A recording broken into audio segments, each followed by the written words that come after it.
noches, estamos en directo en Canarias al Día. Es el momento de analizar la actualidad aquí en Mírame Televisión. Y créanme que han pasado muchas cosas. Son las 9:03 y es la hora de saludar a Óscar Martín, compañero periodista de Onda Cero Canarias. Óscar, muy buenas noches. ¿Qué tal, David? Muy buenas noches y buenas noches a todos. Bueno, muchos asuntos de actualidad, pero vamos a empezar hablando de la capital Gran Canaria, porque yo creo que una de las noticias políticas de la semana saltó ayer con esa rueda de prensa en la que el Partido Popular ha anunciado que por fin se ha cansado ya de todas esas críticas que lleva acumuladas con respecto a los gastos de la sociedad de promoción y ha decidido llevar en concreto unos contratos vinculados con el carnaval, con la gran fiesta de la capital Gran Canaria, a la Fiscalía Anticorrupción. Sí, efectivamente, políticamente estaba bajo la atenta mirada de la oposición desde hace ya mucho tiempo, pidiendo respuestas al propio gobierno liderado por la socialista Carolina Darias. Hablan además también en el principal estandarte de estas denuncias que están haciendo desde la oposición el Partido Popular, es el supuesto despilfarro que ellos consideran que se produce en el consistorio. Bueno, como decía, han presentado una denuncia en la Fiscalía Anticorrupción de Las Palmas de Gran Canaria, donde ellos han detectado supuestos delitos de prevaricación administrativa y malversación de caudales públicos, insisto, centrados en esa sociedad, la Sociedad de Promoción de la Ciudad de Las Palmas. Bueno, gastos, contrataciones con algunas empresas, supuestamente camuflando un negociado sin publicidad, esas 3 ofertas que hay que pedir, pero al final, empresas que tienen mucha vinculación. De todo esto vamos a hablar a continuación para ver si realmente ha habido, un acto administrativo legal o se ha intentado simular ese procedimiento para evitar tener que abrir una concurrencia a otras empresas. Carolina Darias, la alcaldesa de Las Palmas de Gran Canaria, era preguntada ayer precisamente por ese anuncio, por esa denuncia del Partido Popular en la Fiscalía Anticorrupción. No tenemos conocimiento por la vía oficial, por tanto, cuando lo tengamos nos pronunciaremos. Antes entenderá que es complicado sin saber, digamos, cuál es el contenido del mismo, ¿no? Yo sí quiero transmitir un mensaje de confianza, de transparencia, de rendición de cuentas en lo que estamos haciendo. Este gobierno ha dicho, y esta alcaldesa, que hemos venido a mejorar las cosas. Lo estamos mejorando, lo estamos haciendo y lo vamos a seguir haciendo. No tenía conocimiento todavía, constancia oficial, eso es normal. Obviamente la Fiscalía tendrá que abrir ahora unas diligencias preprocesales de investigación y a partir de ahí veremos hasta dónde llega. Tiene 6 meses en principio, si no se prorroga la Fiscalía, para investigar los hechos denunciados por el Partido Popular. Hechos que suponemos que ya a esta hora de la noche, hoy martes, ya conoce la alcaldesa Carolina Darias, pero es normal que muchos de nosotros todavía tengamos dudas y para intentar solventarlas nos va a acompañar los próximos minutos Jimena Delgado, que es la portavoz del Partido Popular en el Ayuntamiento de Las Palmas de Gran Canaria. Jimena, muy buenas noches. Gracias por estar aquí en Mírame Televisión. Muchas gracias a ustedes. Buenas noches. Un placer. En concreto, Jimena, ¿qué es lo que ha denunciado el Partido Popular en la Fiscalía Anticorrupción? Bueno, pues el Partido Popular, efectivamente, después de llevar varios meses intentando agotar la vía administrativa, la vía política, la vía del diálogo con la alcaldesa de Las Palmas de Gran Canaria, porque habíamos detectado desde marzo, que fue cuando se celebró el Consejo de Administración y donde saltaron todas las alarmas, no solo para nosotros, sino para los que gobiernan, ¿no? Porque fue el propio Consejo de Administración el que puso el foco en unos datos que si quiere le relato a continuación. Bueno, por lo que le digo, una vez agotada esa vía, porque el Partido Popular desde entonces lo primero que hace es analizar al detalle y elabora un dossier de 300 páginas donde efectivamente detectamos irregularidades que están relacionadas ya no solo con lo que se comentó anteriormente, un exceso de contratación sin ningún tipo de publicidad, es decir, contratos a dedo, contratos menores, contratos negociados sin publicidad. Estamos hablando del año 2023, solamente más de 18 millones de euros se adjudicaron de esta forma. También una generación temeraria de deuda. Estamos hablando que ya en la época de Carolina Darias se ha generado una deuda de casi 4 millones de euros en una sociedad pública, una sociedad que al final ese dinero lo pagamos todos, pero es que también efectivamente, aparte del impago a proveedores que asciende a 8 millones de euros, lo que sí hemos encontrado es casos concretos de contrataciones que presentan efectivamente, bajo nuestro criterio y el de nuestros abogados, serias irregularidades como el que estaba comentando anteriormente. Así que, como digo, una vez agotada esta posibilidad, nosotros desde el minuto cero, desde que teníamos este dossier preparado, solicitamos a la alcaldesa un pleno extraordinario monotemático para tratar este tema ante la gravedad de estos hechos. Se celebró el pleno, era obligatorio celebrarlo porque cuando lo solicitan pues 2/3 partes no hay otra opción. Y en ese pleno le trasladamos este dossier. Yo intenté personalmente trasladarle este dossier, no lo quiso coger en mano. Lógicamente después lo hemos presentado por registro, pero en ese pleno en ningún momento el grupo de gobierno pues tuvo la capacidad de hacer ningún tipo, ya no solo de autocrítica, sino de algún tipo de explicación a todos los ciudadanos de Las Palmas de Gran Canaria. Pero es que también ese dossier se ha presentado en el Consejo de Administración y viendo que efectivamente seguimos sin respuesta alguna, ya el 24 de mayo, el último pleno que se celebra en la ciudad de Las Palmas de Gran Canaria, la Junta General, que es el pleno, definitivamente decide aprobar las cuentas de la Sociedad de Promoción del año 2023 con todos estos datos tan graves que le estoy comentando, con lo cual no nos ha quedado más remedio que acudir a la Fiscalía Anticorrupción para poner en conocimiento estos hechos, lógicamente. Jimena, por entrar en algunos de los detalles, por ejemplo, ¿qué ocurre el 29 de diciembre de 2023? ¿Por qué es importante esa fecha? El 29 de diciembre de 2023 ocurre algo que no deja de ser anecdótico viendo la totalidad de ese dossier, pero que sin duda es significativo de lo que estaba ocurriendo. Y es que solamente en ese día la Sociedad de Promoción adjudica 246 contratos menores por un importe de 800.000 euros. En la administración pública la ley de contratos es muy estricta. Los contratos menores son contratos que se pueden conceder hasta 15.000 euros. Son contratos que digamos, son una excepción. Lo normal no es ir a un contrato menor. Lo normal es acudir a otro tipo de contratos y sobre todo en cuanto al importe. Y bueno, el que en el último día del año prácticamente se adjudiquen 246 contratos. Pero es que yo también me gustaría comentar otro tema anecdótico, pero importante.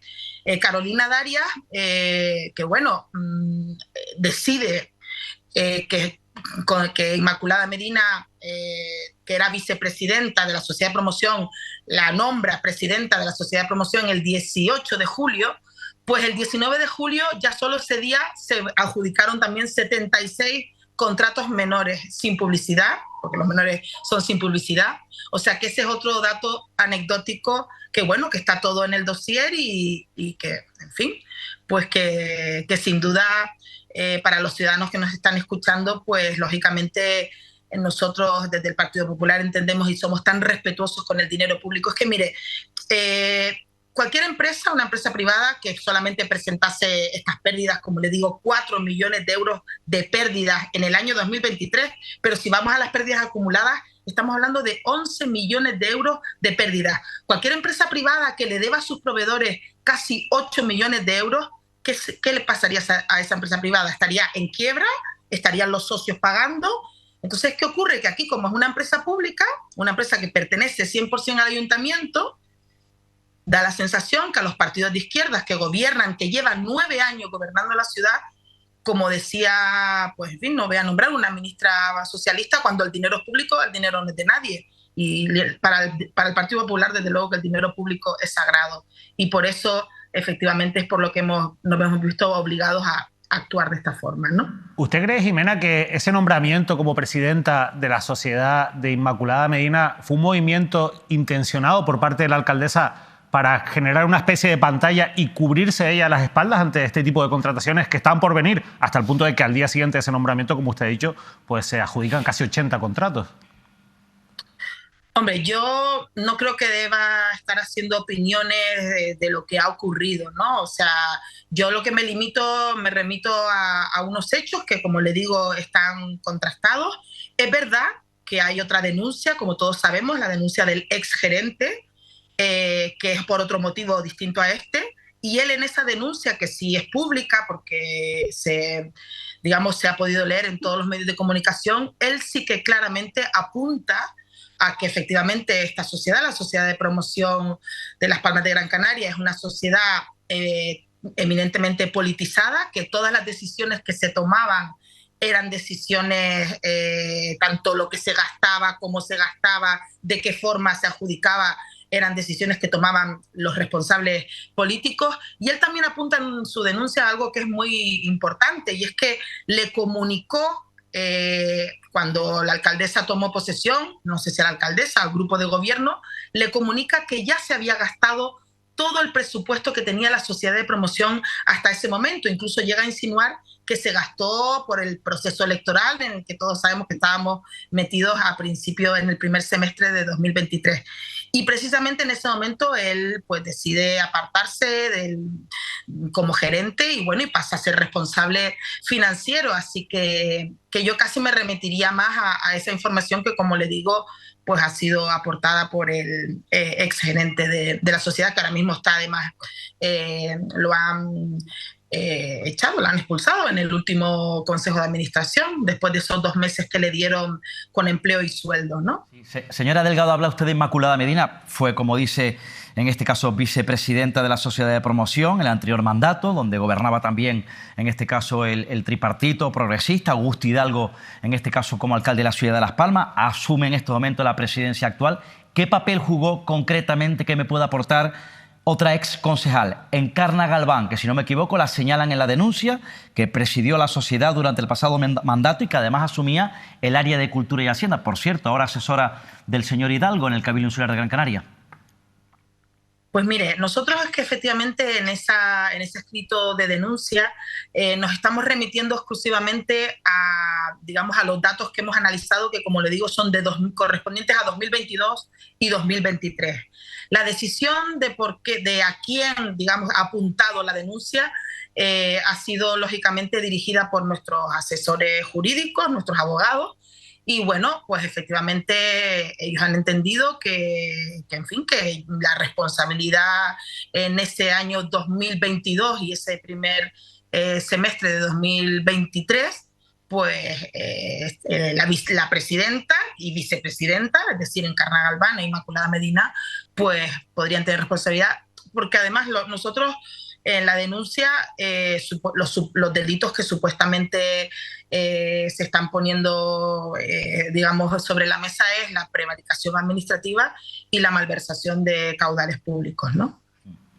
Déjeme que le plantee un asunto de máxima actualidad. ¿Qué le parece el conflicto que están teniendo en estos momentos, que protagoniza el propio ayuntamiento, Carolina Darias, con la autoridad portuaria, con un puerto, en este caso con Beatriz Calzada? ¿Qué está ocurriendo, concejal? ¿Qué nos puede explicar? ¿Qué puede saber sobre, insisto, ese conflicto la ciudadanía de Las Palmas de Gran Canaria?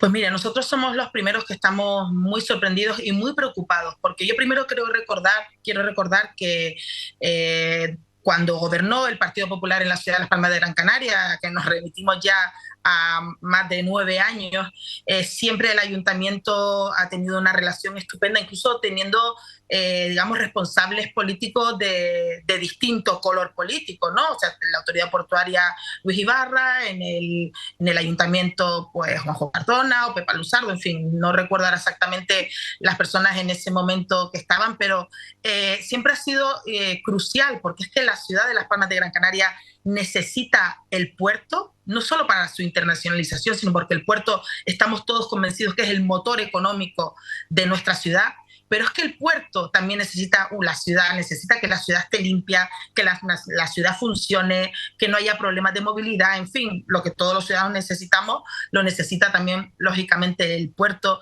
para que vaya bien. Entonces, bueno, pues este tipo, digamos, de pataletas, ¿no? Que tal como me remito a las palabras que ha comentado la presidenta de la autoridad portuaria, yo creo que no beneficia a nadie. Yo precisamente quiero recordar que en esas épocas donde las relaciones eran buenas, como tiene que ser, de esas épocas tenemos ya no solo que se implantó el acuario, como todos sabemos, también la pasarela que une la zona puerto con las canteras, todo, o sea, digamos, todo el desarrollo que seguimos disfrutando actualmente, porque Augusto Hidalgo no avanzó prácticamente nada, y por lo que vemos Carolina Darias, que ya lleva 1 año, pues tampoco tiene un proyecto de ciudad, con lo cual que ahora el motivo de disputa sea este proyecto que ya venía de antes, que sea además una disputa ocasionada por el traslado de las naves del PMA, ¿no? Que son fundamentales, que ejercen una labor fundamental a nivel internacional en cuanto a ayuda internacional, ¿no? Sinceramente, nosotros desde el Partido Popular, y entiendo que los ciudadanos tienen que estar pues lógicamente asombrados y, como le digo, preocupados, porque lógicamente así no se avanza y bueno, y los políticos yo creo que siempre tienen que guardar digamos en fin, no sé si la palabra es la forma, sino lo que tienen que intentar siempre es llegar al diálogo, y más cuando hay unos intereses públicos detrás. Y yo creo que eso en estos momentos pues no está ocurriendo. Pero es que además le digo otra cosa, o sea, realmente toda la zona de la ciudad, todos sabemos que la Metro Guagua, precisamente en el Parque Santa Catalina, esa obra está parada. Sabemos que las obras de Belén María también se tienen que comenzar. Todo esto va a afectar, sin duda, esta posible parálisis o esta falta de entendimiento puede afectar aún más al retraso que ya está llevando Carolina Darias en el desarrollo de lo que es sin duda el único proyecto transformador que ella tiene, no porque ella lo haya querido, porque a ella no le gusta nada la Metro Guagua, lo ha dejado clarísimo, nunca ha hablado de la Metro Guagua, es algo que le ha dejado Augusto Hidalgo, pero ella es la alcaldesa, con lo cual ella tiene que decidir o continúa o no continúa, pero lo que no puede seguir teniendo la ciudad empantanada como la tiene, las obras paralizadas como las tiene, y los ciudadanos todos los días teniendo problemas para llegar a nuestro puesto de trabajo o a los colegios para llevar a nuestros hijos, ¿no? Pues Jimena Delgado, muchas gracias, además de por ayudarnos a hacer esa radiografía de la situación de la actualidad de Las Palmas de Gran Canaria, por aclararnos algunos datos y sobre todo la intención que está detrás de esa decisión del Partido Popular de llevar a la Fiscalía Anticorrupción pues esos gastos, esos contratos de la Sociedad de Promoción de Las Palmas de Gran Canaria. Estaremos muy pendientes del recorrido de esa investigación que ahora tendrá que abrir la Fiscalía Anticorrupción. De verdad, muchas gracias y muy buenas noches. Gracias a ustedes, buenas noches.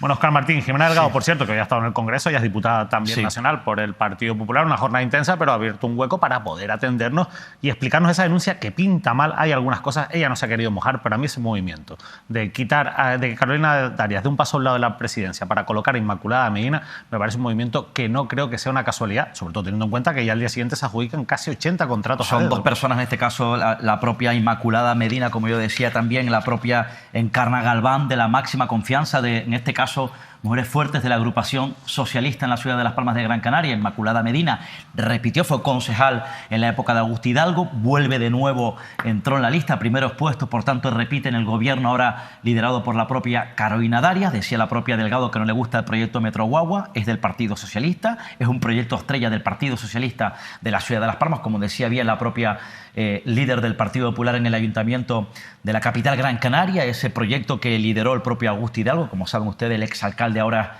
vicepresidente y consejero del Cabildo Insular de Gran Canaria, Inmaculada Medina, y Encarna Galván, que Encarna Galván, lo decía yo antes, también de la confianza, es del PSOE, de la confianza de Augusto Hidalgo en su momento, de hecho, en este momento es asesora del propio Hidalgo. Hay que decir también, independientemente de esa denuncia que han presentado los populares en la Fiscalía Anticorrupción de Las Palmas, es importante destacar ese dato que tú le preguntabas a la señora Delgado, contundente, esos 246 contratos menores, 200.000 euros, hablaba, me parece tremendo, ¿no? En un día, en un día, eso no es lo habitual, grueso, claro. Entiendo que es el grueso, David, de esa denuncia presentada ante la Fiscalía, aparte de esos 76 contratos menores sin publicidad, como avanzaba, insisto, supuestamente la propia líder del Partido Popular. Y en lo político, lo que ha venido denunciando la oposición, que la sociedad de promoción de la capital de la isla de Gran Canaria, bueno, pues arrastra, insisto, según denuncia la oposición, esto es lo político, que es grave, un déficit de 4 millones de euros, aparte de la deuda a proveedores de, al parecer, cerca de 8 millones, insisto, un asunto tremendo que yo creo que ahora mismo es el asunto estrella de la oposición y una papa caliente importante, con mucho fuego, que tiene en estos momentos ese tripartito en el Ayuntamiento de la ciudad de Las Palmas de Gran Canaria. Bueno, estaremos pendientes del recorrido, como digo, de esa denuncia. Óscar, pero nombrabas al Cabildo de Gran Canaria y hay una noticia de última hora que ha publicado el Canarias 7, y es que el Cabildo de Gran Canaria ha encontrado billetes de avión, facturas y cobros sin aclarar sobre las subvenciones que le concedió durante 3 ejercicios, 2021, 2022 y 2023, a la ONG Oportunidades de Vida, que es una ONG conocida porque está al frente Rafael Hernández, el presidente de la cooperativa agrícola de la COAC de Canarias, que, como saben, además ha sido denunciado por una presunta explotación laboral de menores migrantes no acompañados. Esa noticia, insisto, que publica Canarias 7. Estaba ya, el Partido Popular, de hecho, había planteado diferentes preguntas y cuestiones sobre este asunto en el Cabildo de Gran Canaria. Se estaban investigando esas subvenciones y se han encontrado, bueno, pues esos pagos sin justificar. Absolutamente, como dice, lo publica el Canarias 7, lo hemos estado en la noche, billetes de avión, facturas y cobros sin aclarar, oportunidades de vida. El Cabildo de Gran Canaria requiere a la entidad aclaraciones sobre el uso de las subvenciones a dedo, al parecer, que le concedió en 2021, 2022 y 2023 para campamentos de verano. Esto parece ser que lo ha aclarado, en este caso, el propio consejero de la Presidencia, Teodoro Sosa, durante una comparecencia en comisión de pleno solicitada por el Partido Popular para aclarar, como decía, los requerimientos realizados a la asociación que, como saben ustedes, preside Rafael Hernández, presidente de COAC Canarias. Bueno, y que en este momento también está en el punto de mira, como está en el punto de mira la gestión de Garrido, mejor dicho, más que la gestión de Garrido, la posición de Garrido dentro del Club Deportivo Tenerife como máximo accionista de José Miguel Garrido. Lo está a raíz de ese juicio por el caso Numaria, por el que ha tenido que llegar a un acuerdo con la Fiscalía para declararse culpable de una serie de delitos fiscales que él apunta o achaca solo a su ámbito personal y que considera que no deberían de influir con respecto a la gestión, en este caso, del Club Deportivo Tenerife, o su posición como máximo accionista. Lo cierto es que ha tenido que reconocer esos delitos fiscales para evitar una pena que le conllevara la entrada en la cárcel, y la realidad es que a partir de esa noticia que adelantaba el pasado miércoles en primicia el periódico Diario de Avisos, bueno, pues se ha desatado todo un terremoto en torno al representativo de la isla de Tenerife. Diario de Avisos ha seguido informando de este asunto y, por ejemplo, hoy nos contaba que Garrido ha decidido que no se va del Tenerife, como les decía, en unas declaraciones en la Radio Televisión Canaria también lo dejaba claro, y Paulino Rivero, el que es el presidente del club, le apoya defendiendo el pacto de accionistas. El máximo accionista dice que sus problemas con la justicia y Hacienda no afectan a la entidad blanquiazul, mientras el presidente niega que exista un divorcio entre los sindicados. Esto, sin embargo, Máximo Martín Travieso, el pasado jueves, nos decía, el jefe de deportes de Diario de Avisos, que sí que hay, lógicamente, bueno, pues en este momento movimientos dentro de esos sindicatos, movimientos dentro de otros grandes accionistas para poder comprar ese paquete accionarial que tiene José Miguel Garrido. En cualquier caso, insisto, turbulencias en torno al Club Deportivo Tenerife. Óscar, yo no sé cómo va a acabar esto, pero ya hemos pasado de un ya expresidente como Miguel Concepción, que sigue siendo un destacado accionista del club, condenado por estafa. Ahora tenemos a un máximo accionista condenado, o que va a ser condenado cuando finalmente haya una sentencia firme, por esos delitos fiscales que ha reconocido, ¿no? Sí, lo has dicho perfectamente. Garrido no se va, lo decía el Diario de Aviso. Dice en esa entrevista en la televisión canaria que se trata de una situación personal que nada tiene que ver o no tendría por qué afectar, ha dicho el propio máximo accionista, el propietario de la entidad blanquiazul, a la imagen del Club Deportivo Tenerife. Paulino Rivero niega que haya crisis entre los accionistas, por tanto el actual presidente, Paulino Rivero, apoya a Garrido. Yo entiendo que la apoye porque Paulino Rivero está ahí gracias a Garrido, insisto, el máximo accionista, el propietario del Club Deportivo Tenerife, y también él apoya en sus tesis que esa situación no tiene por qué afectar a la imagen, a la entidad del Club Deportivo Tenerife. En cualquier caso, a mí me llamó la atención el hecho de que durante la mañana el propio Garrido haya comparecido. No es un hombre de hablar en los medios, no es un hombre mediático, no es un hombre de salir un día y explicar la situación en cuanto al entorno del Club Deportivo Tenerife, ni mucho menos. Un hombre en la sombra, porque allí el hombre que da la cara diariamente en los medios de comunicación, el actual presidente, el tinerfeño Paulino Rivero. Pero curiosamente me llamó la atención que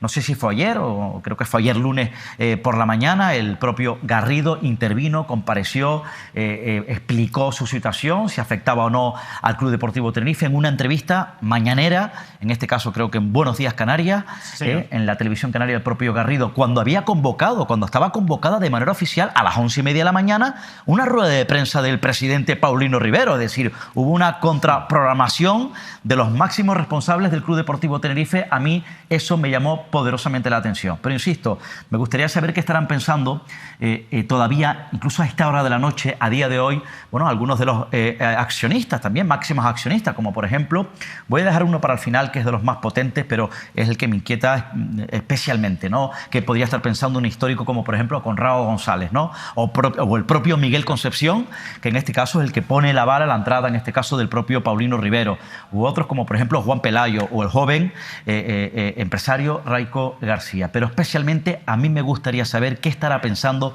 qué se le podría estar pasando por la cabeza en estos momentos al empresario, al conocido empresario Amiachi. Bueno, la figura de Amiachi, que también va a ser clave. La verdad es que vamos a seguir muy de cerca toda esta situación. Va a ser difícil que se pueda hacer como que no ha pasado nada por parte del Club Deportivo Tenerife. Y también es verdad que yo tengo la sensación, Óscar, esto es una cuestión bastante personal mía, percepción mía, que le estaban esperando la bajadita al propio Garrido y que yo creo que hay accionistas que están dispuestos a conseguir aprovechar esta situación para que Garrido al final tenga que dar un paso a un lado. Claro, en este caso, bueno, parece que está vendiendo acciones, ¿no? Para tratar, bueno, de beneficiarse o de afrontar esa situación económica, otra ¿no? cosa porque tiene una deuda que pagar. Claro, pero habría que ver habría que ver, plantear, como ya planteamos en este caso la semana pasada con Máximo Martín, compañero del Diario de Aviso, el rotativo tinerfeño Diario de Aviso, si pudiese darse un frente entre estos empresarios de los que yo he hablado para tratar de aunar esfuerzo y, bueno, pues presionar para que el propio Garrido venda todas sus acciones, que insisto, escuchándolo estos días en la televisión canaria, lo dudo que lo vaya a hacer. En cualquier caso, yo sigo pensando que esta situación que envuelve, que gira en torno al propio Garrido, máximo accionista, sí que afecta a la imagen del Club Deportivo Tenerife.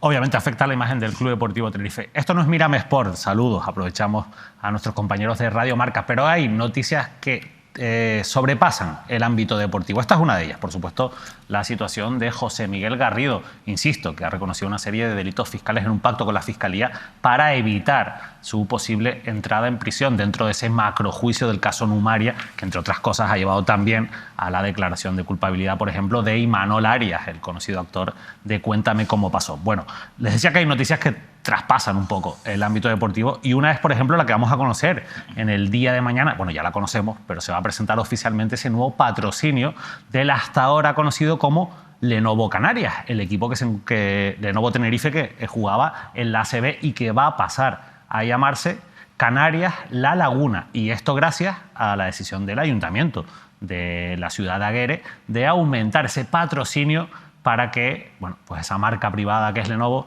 desaparezca del nombre del Canarias, que va a tener o va a llevar a lo grande el nombre de La Laguna. Óscar, y digo que esto traspasa un poco lo deportivo porque yo creo que es un acto político por parte del alcalde Luis Geray Gutiérrez, que evidentemente es un apoyo al club señero de la ciudad de La Laguna de baloncesto, que está en la ACB, pero también es verdad que yo creo que detrás políticamente le va a venir muy bien al Partido Socialista de La Laguna, concretamente a la figura de Luis Geray Gutiérrez. Habría que ver la cantidad económica, ¿no?, que se va a inyectar en este caso al club de baloncesto, ¿no? Lo digo porque además también ya la presentación creo que mañana, se anuncia mañana, pero ya hay un post en Twitter, sí, que hoy lo conocíamos, decía el propio alcalde lagunero socialista Luis Geray Gutiérrez, les leo de manera textual: el alma y corazón aurinegro hoy es más lagunero que nunca. Ha dicho en Twitter: décadas de historia, humildad y la gloria reciente hacen del Club Canarias un referente del baloncesto en las islas. Ahora vamos completamente de la mano, exclamaba en este caso muy contento el alcalde lagunero Luis Geray Gutiérrez, que creo que políticamente, insisto, le va a venir muy bien. Bueno, la verdad es que, yo creo que la pregunta clave la has dicho tú, es decir, ¿esto cuánto va a costar? Ya había un patrocinio por parte del ayuntamiento que ahora obviamente va a aumentar. ¿Esto cuánto le va a costar? También los ciudadanos tendrán que saberlo, evidentemente. A todos nos alegra muchísimo que al Canarias de baloncesto le vaya genial y si además tiene un patrocinio al público, pues está bien, pero con transparencia. Es decir, mañana yo creo que es una buena oportunidad. Pero yo espero que vayan a contar, bueno, sí, para que los compañeros periodistas que vayan a esa presentación lo pregunten, yo estoy seguro de que lo van a hacer. ¿Qué va a suponer económicamente para el ayuntamiento y qué va a suponer económicamente para el club? Y después ahí pues los espectadores, los vecinos y vecinas de La Laguna, pues podrán sacar también sus conclusiones sobre esta decisión, que insisto es lógicamente política, pero que tiene una fuerte repercusión en el baloncesto, en el ámbito deportivo y en el futuro del Club Baloncesto Canarias. Bueno, nosotros continuamos con un asunto que la verdad es que cuando lo vi rápidamente llamé a Óscar Martín para contárselo, porque me parecía que teníamos que tratarlo sí o sí en esta mesa, y es una primicia que adelantaba la compañera periodista Vicky Luis de la Radio Televisión Canaria sobre una sentencia que ha decidido tumbar las elecciones a la presidencia de la COE, de la patronal, en la provincia tinerfeña, que se celebraron en febrero de 2022 y de las que salió elegido el actual presidente Pedro Afonso. La realidad es que tras esa sentencia se abre un periodo de incertidumbre. Victoria González Cuenca, recordarán que era la otra empresaria que concurría a esas elecciones y que no consiguió los avales necesarios para poder presentarse y por tanto al final fue elegido Pedro Afonso. Sin embargo, hubo una denuncia por parte de quienes estaban detrás de esa otra candidatura, que nada más y nada menos que tiene a la patronal turística, a una figura como Azotel y a Jorge Marichal detrás de esa denuncia que ha propiciado ahora esta sentencia. Y la verdad es que yo, escuchando a todas las partes, no tengo muy claro qué va a pasar ahora. Tampoco veo a Azotel muy decidido a intentar que se ejecute la sentencia, pero es que hoy leía en Atlántico hoy este titular que dice así: antes habrá nuevas elecciones, la COE recurrirá a la sentencia que invalida la presidencia de Pedro Afonso. La realidad es que si uno analiza los plazos que suelen tener los juzgados, y esto es un poco lo que traslada esta información de Atlántico hoy, que ha hablado con fuentes oficiales de la COE, es que si ahora se presenta un recurso, si aunque ese recurso no se gane, se va al Tribunal Supremo, así en el último recurso, realmente estamos hablando que nos vamos a poner sí o sí en el año 2026. Y en el año 2026 tiene que haber nuevas elecciones en la COE. Por tanto, al final, esta es una de esas sentencias que puede quedar en nada, pero que ayuda a entender también las guerras empresariales que existen en una isla de Tenerife. Cuando uno cree que toda la élite empresarial está todos a una, la realidad es que hay muchas discrepancias internas, en este caso, entre la actual directiva y lo que proponía Azotel. Algunos empresarios, Azotel, por ejemplo, porque algunos empresarios, como por ejemplo, luego los cuento, algunas patronales, 4 patronales, incluida una fuerte Azotel, querían apoyar la figura, en este caso, de la propia joven, como decía Victoria González, que es la propietaria, heredera además también, una joven tinerfeña que se crió en la cuna empresarial de su familia, en este caso su padre y su tío. Estamos hablando de Chafira Sociedad Anónima. No era la apuesta de algunas patronales. Carlos González. Claro, ¿no? De los González. Carlos González ya ha fallecido, el empresario destacado, ¿verdad? El sur de la isla de Chafira. Esta joven, bueno, pues dio el paso, siguió los pasos de su familia, insisto, de su entorno familiar al frente de esta empresa, Chafira Sociedad Anónima. Era la apuesta de unas patronales que estaban en contra, en este caso, de la continuidad de ese sector que representaba o que quería representar Pedro Afonso, porque saben ustedes que Pedro Afonso es un hombre... Alfonso, un hombre de yo también me confundo. José Carlos Francisco, histórico presidente de la patronal tinerfeña, ex consejero de la comunidad autónoma, ya saben ustedes, dio un paso a un lado porque fue, en este caso, a su carrera como consejero, como presidente del Consejo Económico y Social de Canarias. ¿Qué pasó? Que en ese momento, bueno, los sectores en contra de la continuidad de hombres cercanos al propio José Carlos Francisco denunciaron que se estaban incumpliendo los estatutos, denunciaron supuestas o presuntas irregularidades, concretamente en este caso algunas organizaciones como por ejemplo Azotel. ¿Por qué? Porque decían que, bueno, que insisto, que se estaban cometiendo supuestas irregularidades y que no había transparencia. La sentencia lo que tumba es una resolución en su momento en medio del proceso electoral, es decir, el candidato era Pedro Afonso, el que en aquella época, el que fue secretario general de José Carlos Francisco, había otro hombre que era Eduardo Besares, que fue en la época de José Carlos Francisco director general de la patronal. Bueno, pues en este caso nombraron en medio del proceso electoral al propio Eduardo Besares como secretario general de la patronal tinerfeña. A posteriori, bueno, el candidato y el que salió fue Pedro Alfonso. Estas patronales, estos sectores o estos colectivos empresariales denunciaban que se estaba incumpliendo, en este caso con el estatuto, y que no había transparencia, no había oportunidad de igualdad, en este caso, para el resto de organizaciones que querían upar a la propia Victoria González. ¿Qué ocurrió? Al final, pues recurrieron, en este caso, fueron a la justicia. Es verdad que el Pedro Alfonso ganó porque Victoria González, recuerdo, no reunió los avales necesarios para convertirse en presidenta. En fin, ese fue el conflicto. Insisto, Azotel, uno de los que formaba parte de esa guerra contra ese núcleo cercano de José Carlos Francisco, Eduardo Besares o Pedro Alfonso. Habían otras patronales, por ejemplo, importante, la Asociación Empresarial de Alquiler de Coches de Canarias. Insisto, la patronal tinerfeña Hotelera, Sotel, FACA, la Federación de Alimentación y Artículos de Consumo de Canarias, FEMETE, la Federación del Metal en la provincia de Santa Cruz de Tenerife, que yo recuerdo que lanzó públicamente un comunicado advirtiendo o denunciando la falta de transparencia y esa supuesta ilegalidad. Insisto, porque decían que no se cumplían los estatutos. Al final, en este caso, el presidente fue, como saben ustedes, Pedro Alfonso, en este momento el señor Alfonso es el presidente, y el secretario general en este momento es el propio Eduardo Besares. Así se conformó, repito, la patronal tinerfeña, que dejó el legado, como decía, el que fue presidente y el histórico y conocido empresario tinerfeño y ex consejero de la Comunidad Autónoma, José Carlos Francisco. Ahora parece que la patronal va a recurrir, insisto, a esa sentencia. Bueno, y de una pelea entre empresarios de la que vamos a seguir muy atentos, aunque ya les adelantamos que, como decía Atlántico hoy, bueno, probablemente en la práctica no pase nada más allá de evidenciar esas discrepancias, pues de una pelea entre empresarios a una pelea entre políticos, o supuesta pelea entre políticos. A ver si Óscar nos lo aclara, porque vamos a parar ahora en la isla de La Palma y en su capital, en Santa Cruz de La Palma, porque hace unos días nos sorprendió un comunicado del socio de gobierno del actual alcalde de Asier Antona, del Partido Popular, que gobierna en coalición con, valga la redundancia, Coalición Canaria. Pues bien, los nacionalistas han lanzado un comunicado en el que aseguran que no están del todo satisfechos con cómo se está llevando ese acuerdo, ese pacto de gobierno, y han pedido, al menos lo dicen en ese comunicado, que se convoque la mesa del pacto. Sí, en Santa Cruz de La Palma, como saben, gobierna el Partido Popular, Asier Antona como alcalde, en un pacto con Coalición Canaria, un pacto que desde luego sorprende a todos, porque históricamente en los últimos años allí gobernaba Partido Popular y Partido Socialista en gran parte de la isla, en el Ayuntamiento de Santa Cruz de La Palma, en el Cabildo Insular y en gran parte de las instituciones, por ejemplo en los Llanos de Aridane, insisto, ese pacto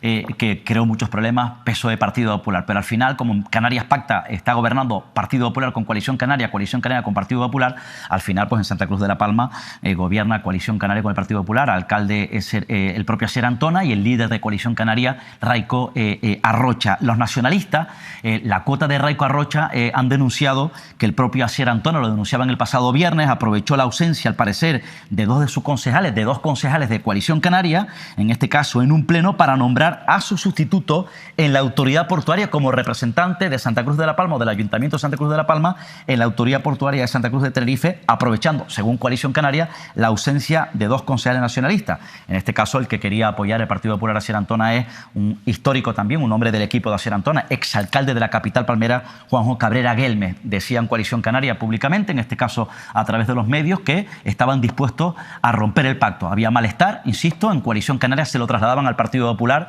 De hecho, han pedido, no sé si al final se ha celebrado, esto es el pasado viernes, pedían la reunión de la mesa del pacto, de seguimiento del pacto en Santa Cruz de La Palma. Y de hecho me consta que incluso Asier Antona, el alcalde de la ciudad de Santa Cruz de La Palma, mantuvo conversaciones, no sé si el viernes o el jueves, y ahora nos los pueden aclarar, con el propio presidente insular, el propio Mariano Hernández Zapata, incluso con el secretario general del Partido Popular en Canarias, Poli Suárez.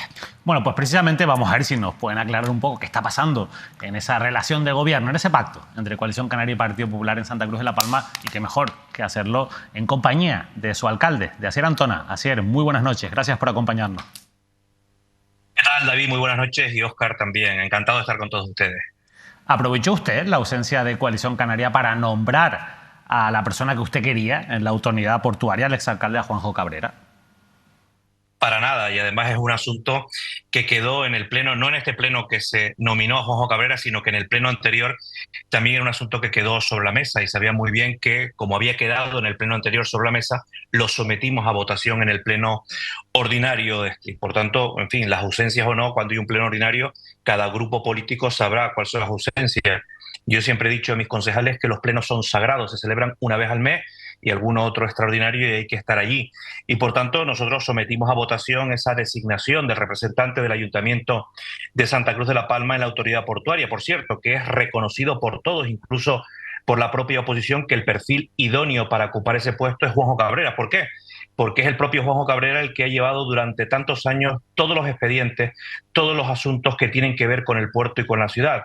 Y los asuntos de bloqueo histórico que se han producido a lo largo de este mandato, en el último año, se le debe a Juanjo Cabrera. Por tanto, es la persona idónea para dar continuidad a los asuntos con la autoridad portuaria. En todo caso, la relación que tenemos con la autoridad portuaria es fantástica. Hace algo más de 3 semanas me reuní con el presidente de la autoridad portuaria, que es amigo personal, y por tanto seguimos avanzando. Por primera vez en la historia se ha celebrado una comisión Puerto-Ciudad, y por primera vez en la historia asuntos relevantes para la transformación de Santa Cruz de la Palma, que tienen que ver con la autoridad portuaria, se han desbloqueado. Por tanto, es un avance importante. Y además le quiero decir una cosa más. Hoy dimos rueda de prensa, el Partido Popular y Coalición Canaria, y los dos mostramos la satisfacción, el orgullo de cómo habíamos transformado en 365 días, en un año de gobierno, Santa Cruz de la Palma, que es reconocido por todos lados. Y otra cosa, para aclarar, y con esto acabo, a día de hoy, todavía Coalición Canaria no se ha puesto en contacto con los órganos de mi partido, ni a nivel local ni a nivel insular. Y yo estoy encantado, y así lo he manifestado, de mantener esa mesa de seguimiento, que lo único que hace es reforzar y fortalecer el pacto, un pacto que está funcionando de manera satisfactoria. Usted está contento con ese pacto, pero ¿le pareció desleal que Coalición Canaria utilizase un comunicado para hacer pública esa discrepancia que considera Coalición Canaria por esa decisión que ocurrió con ese nombramiento de Juanjo Cabrera? ¿A usted le pareció desleal la actitud de Coalición Canaria? Bueno, cada uno marca la estrategia que quiera y la estrategia de comunicación que considere oportuno.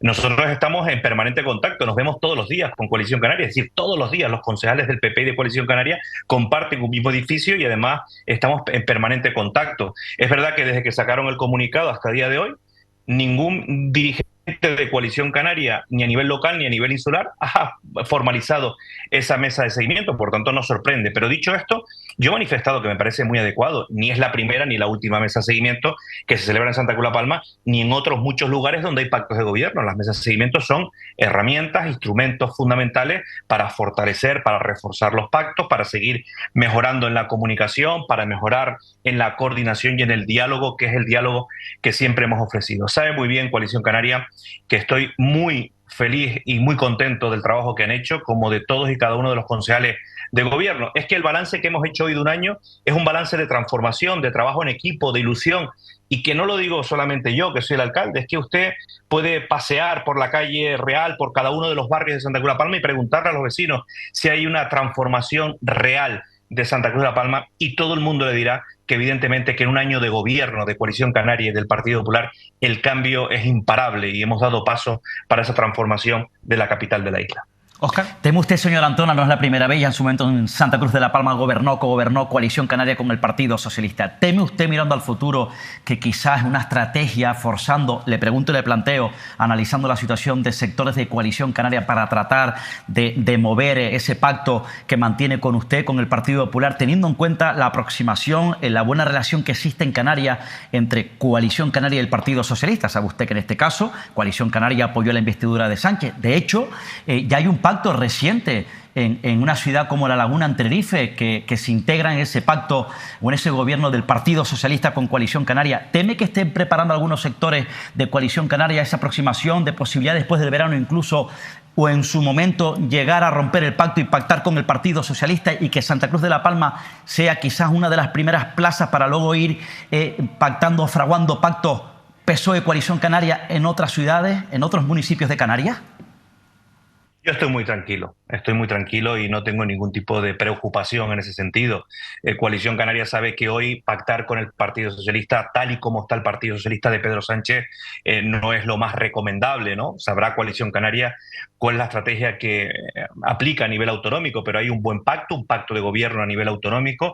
Ese pacto, ese paraguas del pacto autonómico obliga a otros pactos en Cabildo y el Ayuntamiento, y no creo que Coalición Canaria cometa el suicidio político de alinearse con un Partido Socialista que gobierna en España, que está gobernando ya en una especie de carrera hacia adelante, de una huida hacia adelante, con un montón de problemas, no solo problemas de corrupción, que evidentemente los hay en el entorno del Partido Socialista y en el entorno de Pedro Sánchez, sino problemas con la justicia, y por tanto yo creo que Coalición Canaria, estoy convencido que lo más recomendable en política no es alinearse o aliarse con aquellos que están ahora en los minutos de descuento.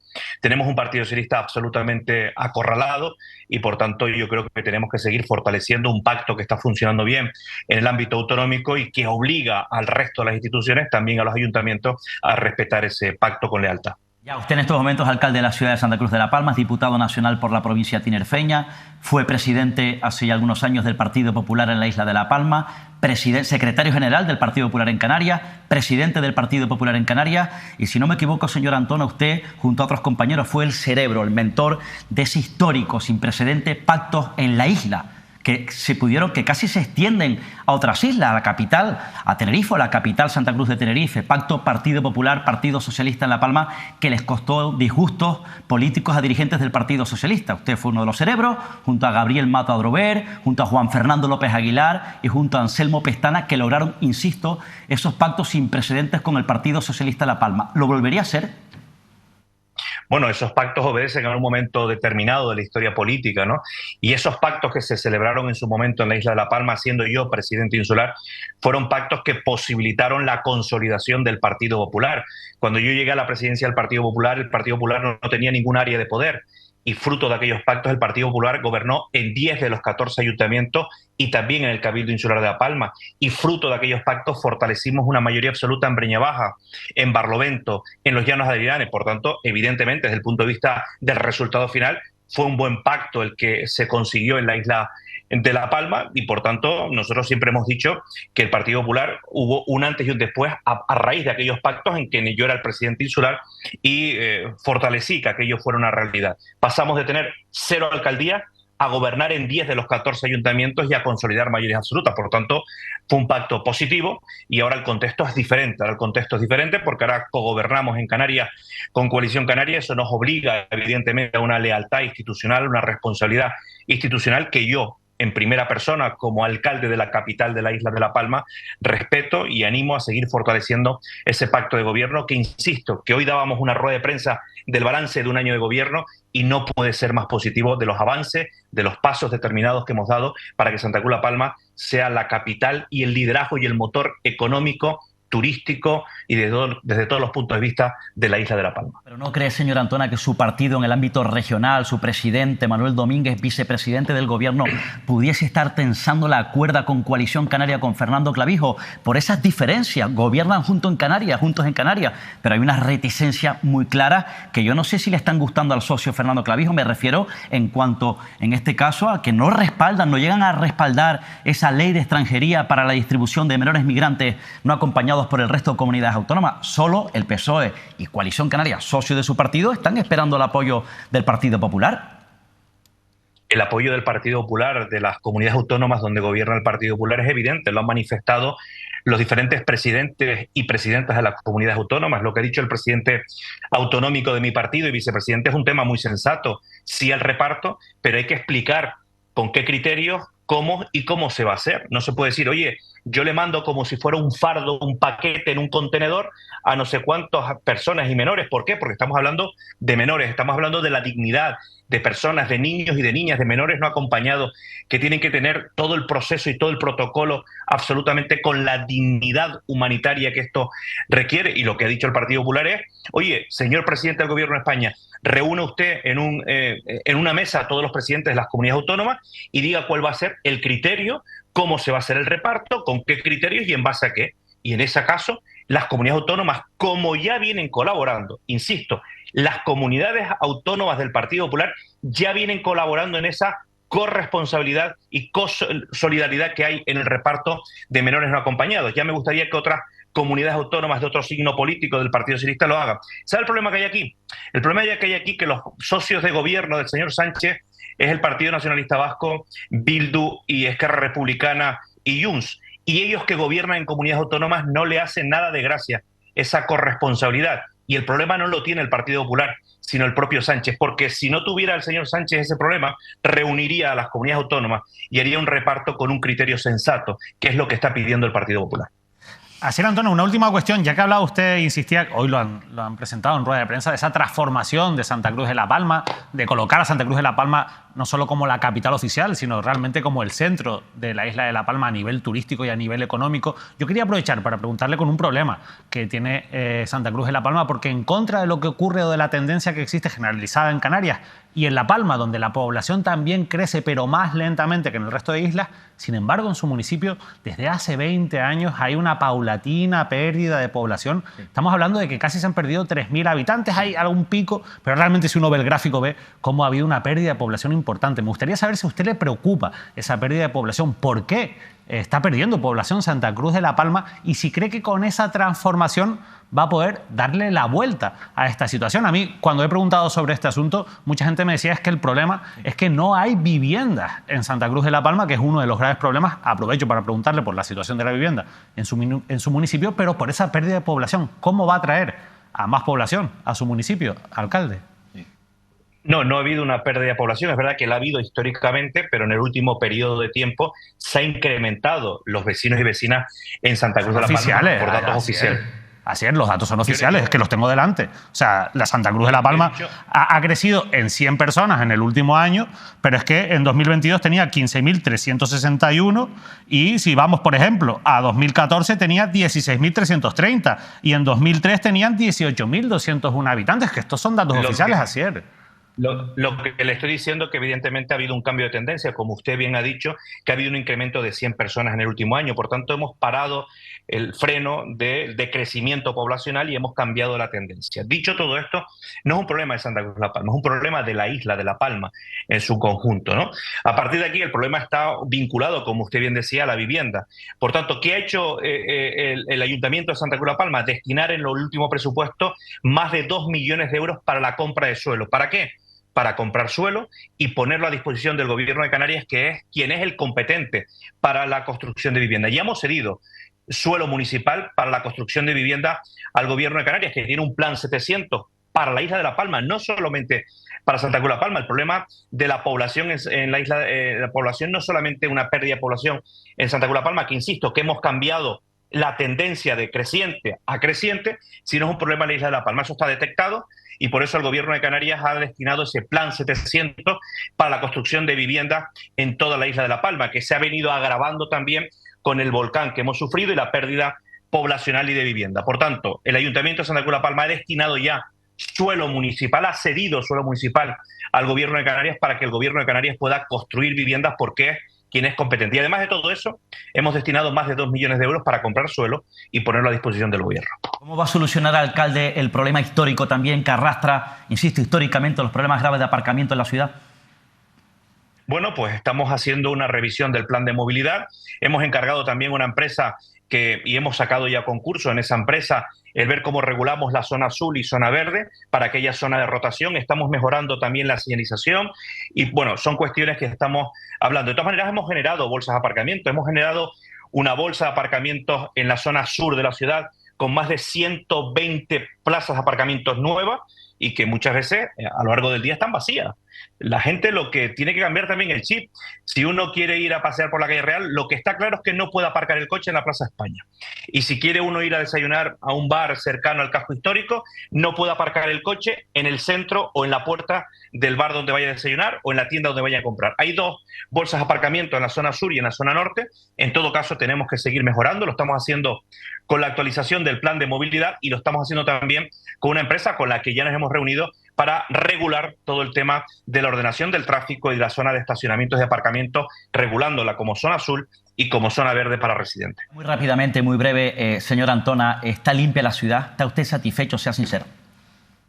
Muy limpia, eso sí se lo puedo decir, no solo muy limpia, sino que hacemos zafarranchos de limpieza y es una de las grandes cuestiones que mejor valoran los vecinos, no solo en el centro, sino en todos los barrios. Y además le diré más, nunca antes los jardines han estado como están ahora. Solamente usted tiene que pasear, por ejemplo, como la Avenida Marítima, cómo estaban esos jardines abandonados y cómo están ahora. Y también le diré que estamos haciendo ese despliegue de buenos jardines en todos y cada uno de los barrios. Cada vez que vemos un sitio vacío, un sitio donde está abandonado, ahí lo regeneramos para plantar jardines, como por ejemplo esos 9.000 metros cuadrados de ese parque urbano que vamos a consolidar y que ya hemos entregado el proyecto a Transición Ecológica del Gobierno de Canarias, que financia un parque urbano, un pulmón verde en la zona alta del Pilar y Santiago. Por tanto, son muchos proyectos como la Quinta Verde que también tenemos ahí, como la segunda fase de la Avenida Marítima que estamos acabando y que vamos a empezar la tercera fase, o todos proyectos históricos que se han ido transformando también, que van a generar dinamismo, economía y comercio en Santa Cruz de la Palma. Está claro, hay indicadores que ponen de manifiesto que Santa Cruz de la Palma está de moda. La plataforma B&B ha puesto de manifiesto que en el año 2024 el destino preferido, más buscado en esa plataforma ha sido Santa Cruz de la Palma, y conocíamos hace poco una revista alemana, Elle, que decía que Santa Cruz de la Palma era uno de los grandes destinos turísticos a nivel mundial. Por tanto, yo creo que hay que ponerla en valor. Tenemos una ciudad patrimonial y tenemos que seguir transformándola y tenemos que seguir trabajando para mejorarla. Pues Asier Antona, muchas gracias por habernos atendido, por habernos hablado del pacto, pero también de otros asuntos de la actualidad canaria, nacional y, por supuesto, de su municipio de Santa Cruz de la Palma. Pero como ve, tenemos muchas cosas que preguntarle, a ver si podemos cuadrar una entrevista aquí en los estudios para ya, con más calma, poder analizar ya en profundidad cuál es la situación de Santa Cruz de la Palma, de ese municipio que usted desde las últimas elecciones, bueno, pues está al frente de la alcaldía. De verdad, hoy ha tenido usted un día muy intenso, lo sabemos, así que muchas gracias por habernos atendido. Encantado, David. Sabes que no hemos coincidido, pero que próximamente estaremos ahí en el plató contigo. Muchas gracias. Asier Antona, Óscar, alcalde de Santa Cruz de la Palma, bueno, con muchísimos frentes abiertos. Al final es una ciudad que necesita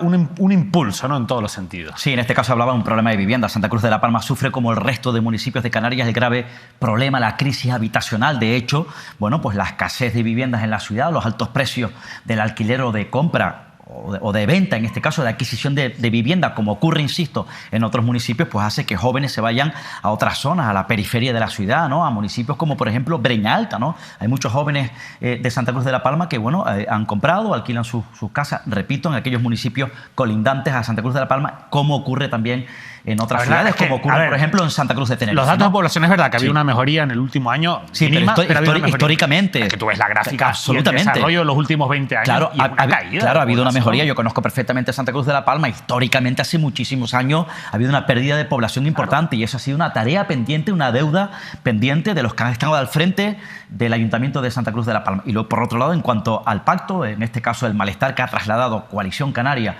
por el nombramiento, en este caso, sin contar con los dos concejales en ese pleno, de Juan Cabrera Guelme, un hombre del equipo de la confianza de Asier Antona, que fue, insisto, alcalde de la ciudad de Santa Cruz de la Palma, pues parece que, como decíamos, ha provocado cierto malestar en los socios, pero ha dado una clave a Asier Antona. No se ha protagonizado, no ha habido reunión de la mesa del pacto y no ha habido contacto, según Antona, entre los dirigentes de Coalición Canaria y los dirigentes del Partido Popular en Canarias.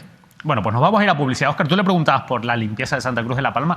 A la vuelta, unos minutos de publicidad, vamos a hablar de limpieza en otro municipio. En esa publicidad vamos a poder levantarnos de la silla mientras esperamos a que otros se sienten. No se lo pierdan.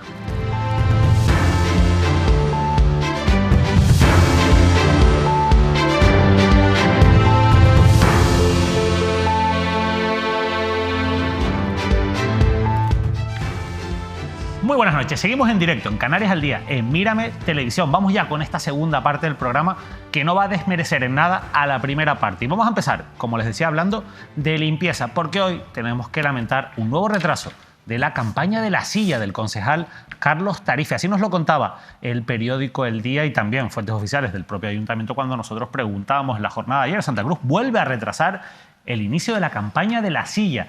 La previsión ahora es que el recorrido por el municipio por parte del concejal de Servicios Públicos, Carlos Tarife, que como saben se va a sentar en una silla para evitar que aquellos incívicos que tiran la basura fuera de los contenedores, al menos se lo piensen dos veces, para ahuyentar, bueno, pues así lo dice El Día, aquellos que tiran las bolsas fuera de los contenedores, comience el lunes 24 de junio, es la nueva fecha, apúntenlo en el calendario, el lunes 24 de junio, Óscar. Parece que se va a retomar, sí. Esperemos que no haya algún contratiempo esa campaña. ¿Por qué se ha vuelto a retrasar? No lo sé, en este caso estaba previsto ayer, 17 de junio, pero se retrasó, se ha pospuesto porque según la versión oficial de su equipo es porque tenía que desplazarse ayer a una junta directiva regional del Partido Popular, que si no me equivoco era en la ciudad de Las Palmas de Gran Canaria, la isla de Gran Canaria, una junta directiva del Partido Popular de la que pertenece el propio primer teniente alcalde. ¿Y eso duraba toda la semana? No lo sé, no, eso es una junta, eso es una reunión de la junta directiva del Partido Popular que se celebró ayer, un día, un maratón de reuniones. Imagínatelos todos ahí como el Congreso. Claro, yo lo que no entiendo si eso... No, la pregunta es, seguramente vas a preguntar si se celebró ayer la junta directiva del Partido Popular y no pudo ir porque en la agenda no se lo permitía al propio concejal, ¿por qué no se hizo hoy? Sí, o solo puede ser los lunes esa campaña. No, entiendo por qué. No puede ser los martes o los miércoles. Oscar, tú tienes la información. Yo te pregunto, ¿solo puede ser los lunes esa campaña? No, pueden ser cualquier día de la semana, entiendo yo. Bueno, según cuando le permita la agenda del concejal. ¿Por qué se retrasa otro lunes? Porque no es hoy, el miércoles. Hombre, el jueves juega España y hay Canarias al día. A lo mejor no era el mejor día. No lo sé, pero sí que es verdad que... Martes, miércoles, sí que es verdad que cuando el propio concejal, Carlos Tarifa, anunció la visita, que se iba a sentar en una silla para vigilar, en este caso los incívicos, 28 puntos de la ciudad de Santa Cruz de Tenerife, primera parada, barrio de Añaza, se paró como hemos comentado, ¿no? Insisto, ayer fue porque tenía la reunión de la Junta Directiva del Partido Popular. Es que si solo se sienta los lunes, pero han salido... La gente los lunes va a tirar la basura bien y los martes no. Claro, pero han salido informaciones que además esas informaciones su equipo la transmite, ¿no? La hace llegar al resto de los periodistas, las mueven, ¿no? Como por ejemplo algunas que han salido en el periódico El Día. Santa Cruz triplica los zafarranchos en los barrios ante la escasez de lluvia.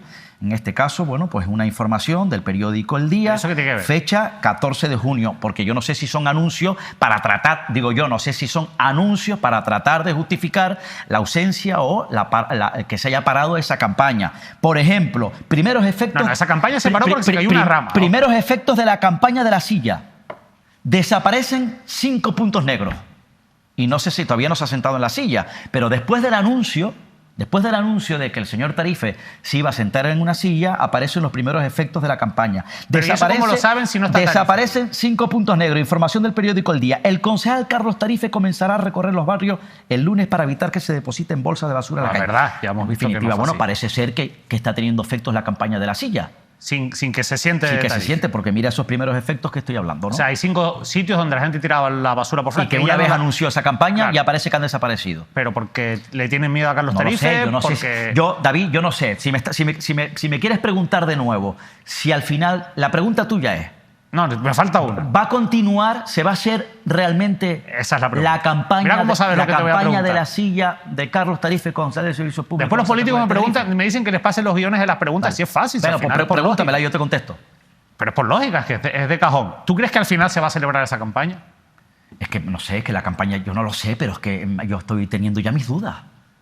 Sí, porque, no sé, porque además, insisto... Tengo otra pregunta. Dudas personales que tengo todo mi derecho para tener esas dudas. Para seguir con otros temas que son más importantes que este. Bueno, no es que no sea importante. Sí, es importante porque preocupa mucho la limpieza de Santa Cruz de Tenerife.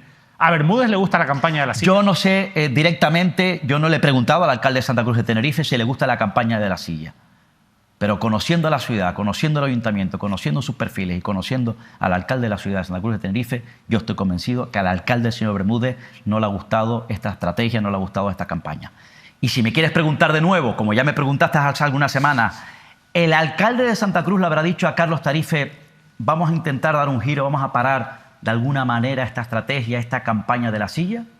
Pues yo no lo descarto. ¿Ya te lo había preguntado ya? Sí. Pues no me acordaba. Pero sí, yo no lo descarto. Ojo, yo no le he preguntado al señor Bermúdez, pero yo no lo descarto. Tengo esa sensación que al alcalde de Santa Cruz de Tenerife no le ha gustado esta campaña. Es una sensación, insisto, personal, conociendo bien la ciudad, conociendo bien el ayuntamiento de Santa Cruz de Tenerife. Bueno, seguimos en la isla de Tenerife y en otro ayuntamiento donde había una época que la gerencia de urbanismo de Santa Cruz de Tenerife se llamaba la Casa de los Líos. Bueno, pues la Casa de los Líos ahora ya no está tanto en Santa Cruz de Tenerife como en el ayuntamiento de Arona, en el sur de la isla. Vean este titular de un asunto que les hemos contado durante mucho tiempo aquí en esta tele. Anulada la suspensión, precinto y multa al centro comercial Ars, el centro comercial que, como ven en esa imagen, se ubican en la playa del Camisón y al lado también de la playa de las Vistas. El juzgado de lo contencioso administrativo número 3 de Santa Cruz de Tenerife ha fallado a favor de la empresa promotora de Melisofi Consulting.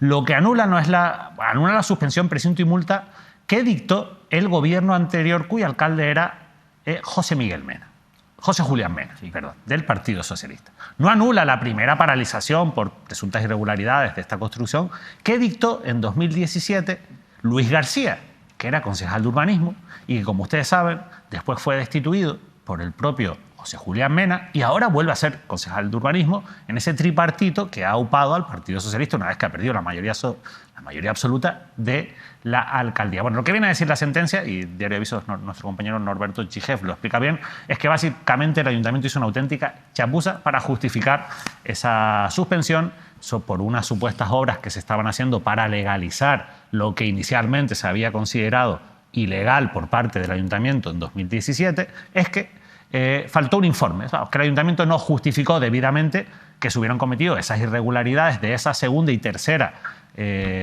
parálisis o paralización que dictó el ayuntamiento y la correspondiente sanción. Faltaba un informe, no lo justificaron bien y el juzgado, lógicamente, lo ha tumbado porque se han vulnerado los derechos de la promotora. Claro, todo esto en medio de una causa penal, porque hay una causa penal que está abierta y que en estos momentos está pendiente. Lo decía el propio Luis García, concejal de urbanismo, en una entrevista que le hacía el propio Norberto Chijev, de un informe pericial, de que hay un perito judicial que diga qué irregularidades hay en ese proyecto, cuáles son, si son legalizables o no lo son, y si puede haber, o si de ese informe se pueden derivar responsabilidades penales. Eso ya lo tendrá que decir la jueza al finalizar esa instrucción. Pero en la parte administrativa, ahora quizás lo más preocupante es que esa manera de actuar, le van a permitir chapucera en ese expediente por parte de urbanismo y del anterior exalcalde José Julián Mena, al final le puede costar indemnizaciones a los propios vecinos y vecinas de Arona. Absolutamente, en este caso porque además también los promotores pueden denunciar al propio Mena por presunto delito de prevaricación y le puede costar a las arcas públicas de indemnización, que en este caso lo tendrán que afrontar los vecinos y vecinas del municipio de Arona. Eso, desde luego, a mí me parece tremendo, ¿no? Yo creo que fue una chapuza, quizás también del propio alcalde, señor Mena, tengo que decirlo. Pero hay que decir, hay que recordar este asunto que lo conoces perfectamente en el ámbito judicial, David, tú lo seguiste, pero en el ámbito político hay que recordar, la gente tiene que saber que cuando hemos contado aquella guerra profunda en Arona, esa división que se produjo en el Partido Socialista en Arona, surgió precisamente en torno a este proyecto, a este centro comercial, a este conflicto, insisto, empresarial, político y judicial. Recordarán ustedes que estaba el sector liderado por el señor Mena, que era alcalde con mayoría absoluta en el Ayuntamiento de Arona, y otro sector liderado, por ejemplo, por el señor Luis García, que era su hombre fuerte en su momento, luego se distanciaron, concejal de urbanismo. Insisto, una división entre el sector liderado por el señor García y el señor Mena. Al señor García, por cierto, le acompañaban otros concejales, como por ejemplo Daci León, que ahora mismo es concejal de turismo y de promoción económica del Ayuntamiento de Arona. ¿Qué ocurrió? Ese enfrentamiento llegó a la dirección regional del Partido Socialista, llegó a la dirección nacional del Partido Socialista. Recuerdo a Santos Cerdán, que venía incluso a Arona a reunirse en un hotel en el sur de la isla de Tenerife con unos y con otros. También Jorge González, el que era secretario de organización del Partido Socialista, se reunía con unos y con otros en un hotel en el sur de la isla de Tenerife. Acabaron expulsados, acabaron con expedientes de expulsión, unos y otros. Acabó hundido el Partido Socialista, en este caso, en el sur de Tenerife. El sur y de la consecuencia fue perder la mayoría absoluta. Y la consecuencia, por cierto, detrás de todo también, bueno, detrás de todo me refiero también un poco en toda esta guerra, estaba también el que era presidente del Partido Socialista en el sur de la isla de Tenerife, en el municipio de Arona. ¿Quién? El empresario Agustín Marichal. Insisto, el empresario Agustín Marichal, también en medio de esta guerra política, estaba en medio, insisto, porque era, repito, el presidente del Partido Socialista en el municipio de Arona. ¿Qué ocurrió? ¿Qué ocurrió? Se desmoronó el Partido Socialista en Arona. Al final perdió la mayoría. Algunos concejales se fueron del Partido Socialista, abandonaron la órbita del Partido Socialista y crearon un partido, Más por Arona. Y en estos momentos en Arona gobierna el Partido Popular Coalición Canaria gracias al apoyo, en este caso, de Más por Arona, cuya líder es Daci León y también Luis García, que en estos momentos es, por cierto, concejal de urbanismo de ese partido que montaron. Repito, Daci León y Luis García. Bueno, pues veremos cómo acaba todo esto. La verdad es que Arona, como digo, es la casa de los líos, muy mal. Por cierto, decía Luis García en esa entrevista al compañero Norberto Chijev que recordaba que quien ordenó paralizar las obras del ARCE en 2017 fue él, porque habían cometido ilegalidades con el proyecto inicial, aunque hay que reconocer que se trata de una parcela urbana en el planeamiento municipal, aunque se excedieron en los metros. Si alguien tiene un problema es el promotor con Luis García, decía él.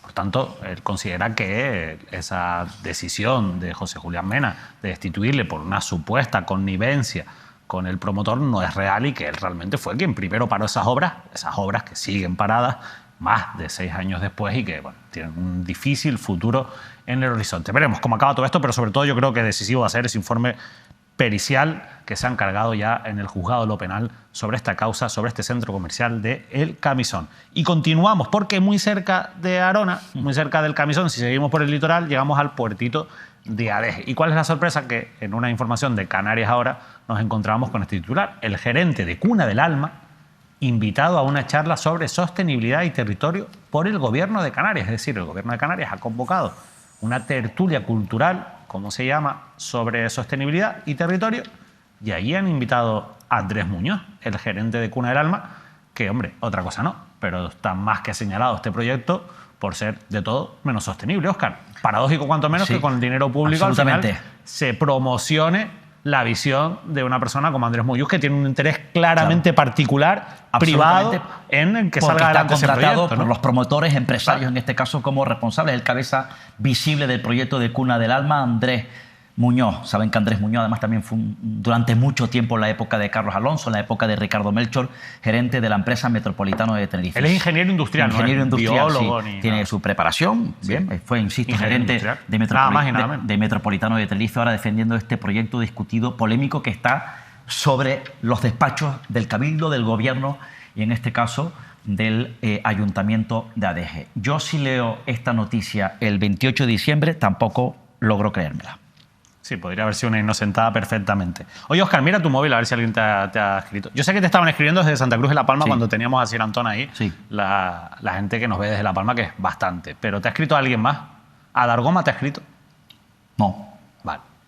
Es que... Le escribí, sí. Ya sabes que le mandé un audio y le escribí, sí. Sí, yo sé que le mandaste un audio. Nosotros hablamos con su jefe de prensa, o la jefe de prensa del Cabildo de Fuerteventura, esta mañana para intentar cerrar a Alargoma Hernández, que es el consejero de Educación del Cabildo de Fuerteventura, entre otras áreas, también es consejero de Aguas, para ver si nos podía atender, por una cuestión que yo creo que además le interesa al propio Cabildo de Fuerteventura, y es que han denunciado un asunto que a nosotros nos parece muy interesante y queríamos darle difusión y conocer qué es lo que pasaba, por la decisión del Gobierno de Canarias de suprimir una serie de ciclos formativos en la isla de Fuerteventura, que ha cogido por sorpresa al propio Cabildo de Fuerteventura y que ha hecho que Alargoma Hernández haya enviado desde su posición de autoridad pública como consejero de Educación a la propia Consejería de Educación del Gobierno de Canarias un escrito pidiéndoles aclaraciones y que se intente solventar esto. Ha metido el machete ahí el consejero Poli Suárez con muchos ciclos formativos. En San Andrés también, en la isla de Tenerife, están muy preocupados por la supresión del ciclo formativo ahí en el instituto, y en Fuerteventura sobre todo son varios los institutos afectados, varios los ciclos que estaban ofertados, y lamentamos decir que no vamos a poder hablar con Alargoma Hernández. Es una pena. Nosotros nos hubieran gustado, que lo entendemos, que no todo el mundo nos puede atender, sobre todo a esta hora de la noche, pero que nos hubieran dicho que no nos podía atender, porque después eso ha llevado a que Óscar Martín le haya tenido que mandar un audio ya antes de empezar el programa a ver si sonaba la flauta, ¿no? Sí, que es verdad que yo esta tarde le escribí también para preguntarle sobre ese tema por el agua, y sí que me escribió que a mitad de tarde que tenía una tarde muy complicada, pero muy complicada de trabajo, que no tenía ni un hueco incluso para atenderme, pero que sí podría ser en las próximas horas, entiendo que en los próximos días, mañana o pasado. No lo dudo, pero a mí me hubiera gustado también tener el no, que ojo, que yo no he hablado con Alargoma, yo hablé con el responsable de prensa del Cabildo de Fuerteventura. Pero estaremos muy pendientes de este asunto, queremos informar sobre él. Porque es grave, estamos hablando de los ciclos formativos. De hecho, el consejero le ha dirigido un escrito al propio consejero, es consejero de Coalición Canaria, al propio consejero del Partido Popular, es decir, Gobierno de Canarias, y gobierna Coalición Canaria Partido Popular en el Cabildo de Fuerteventura. Sabe que Coalición Canaria Partido Socialista. Le ha mandado un escrito el propio consejero de Educación a Poli Suárez, el consejero de Educación de la Comunidad Autónoma, ante esa decisión que considera precipitada, que dejaría a muchas personas sin oportunidades de formación, porque así se lo han trasladado departamentos, directores, en este caso, de esos centros de formación profesional que están ciclos formativos dirigidos especialmente al sector agrario, ¿no? De jardinería, etcétera. Son varios grados que podrían, insisto, suprimirse, y donde podrían verse afectados, repito, muchas personas, muchos vecinos y vecinas de la isla de Fuerteventura. Sí, muchos estudiantes que quieren cursar esos grados, que al final, si no tienen esa formación en Fuerteventura, eso obliga a que se tengan que ir, por ejemplo, a una isla capitalina como Gran Canaria, y eso es uno de los problemas que tienen las islas no capitalinas, y es la fuga de sus jóvenes que no pueden estudiar, no pueden cursar los estudios que quieren en su isla, y que eso obviamente ayudaría a que tuvieran un mayor arraigo y que finalmente, bueno, pues se quedaran en esas islas. Hablábamos antes del caso de Santa Cruz de La Palma, o de La Palma es un buen ejemplo de ese tipo de circunstancias que se dan. Bueno, seguimos en Fuerteventura porque dentro de todo ese debate sobre la búsqueda de tierras raras, ustedes saben que parece que Santocana ha decidido dar un paso atrás después de la presión social y política para evitar esas prospecciones que estaban previstas en la isla de Fuerteventura. Bueno, queremos seguir aportándoles datos porque hemos conocido, y así lo han publicado los medios de comunicación, un informe de la Universidad de La Laguna en Diario de Fuerteventura, lo contaban así: la concentración de tierras raras en Fuerteventura quintuplica los parámetros habituales. Un estudio de la Universidad de La Laguna insiste en el interés de estudiar las concentraciones de estos elementos críticos de tierras raras. Ustedes saben que al final estos elementos químicos están muy vinculados con el desarrollo de las nuevas tecnologías, de las energías renovables. No estamos hablando, lógicamente, de energías fósiles o de yacimientos fósiles. Estamos hablando de una serie de elementos químicos que son fundamentales para el día a día, para cuestiones de nuestro día a día vinculado ya a las nuevas tecnologías. Y esto genera un debate social muy fuerte por el impacto medioambiental que tiene, pero es que, claro, por otro lado, teniendo en cuenta de lo que estamos hablando y de datos como este, que menos a lo mejor, Óscar, que estudiar un poquito más esa opción e intentar buscar a lo mejor alguna fórmula que dé garantías, porque al fin y al cabo eso puede ser un impulso económico muy grande para la isla de Fuerteventura, y después que estamos hablando de cuestiones que no son para desarrollar, por ejemplo, combustibles fósiles o contaminar, sino en este caso para nuevas tecnologías o energías renovables. Sí, ¿no? Pero sabes que allá el posicionamiento ya es claro, en este caso institucional en la isla de Fuerteventura. Y ciudadano. Ciudadano, es decir, la ciudadanía de Fuerteventura se ha mostrado en contra, lo han rechazado. Ese rechazo institucional se lo han trasladado también al Parlamento de Canarias, las instituciones, es decir, las 6 instituciones, en este caso el propio Cabildo Insular de Fuerteventura y los 6 ayuntamientos. Es decir, ahí Coalición Canaria, el Partido Socialista y la oposición, el Partido Popular en el Cabildo de Fuerteventura, se han unido en un frente común recientemente, sí. Lo han hecho varias veces, en un apoyo unánime institucional en contra de estos sondeos de tierras raras, unidos además con el apoyo de los 6 ayuntamientos. Insisto, de los 6 ayuntamientos. Por tanto, unanimidad patente y evidente institucional en la isla de Fuerteventura. Desde luego que además, insisto, esa declaración se la trasladaron al Parlamento de Canarias. Yo en cualquier caso creo que ese debate se va a volver a abrir antes o después, y bueno, cuantos más datos tengamos, como los que ofrece este estudio de la Universidad de La Laguna, mejor.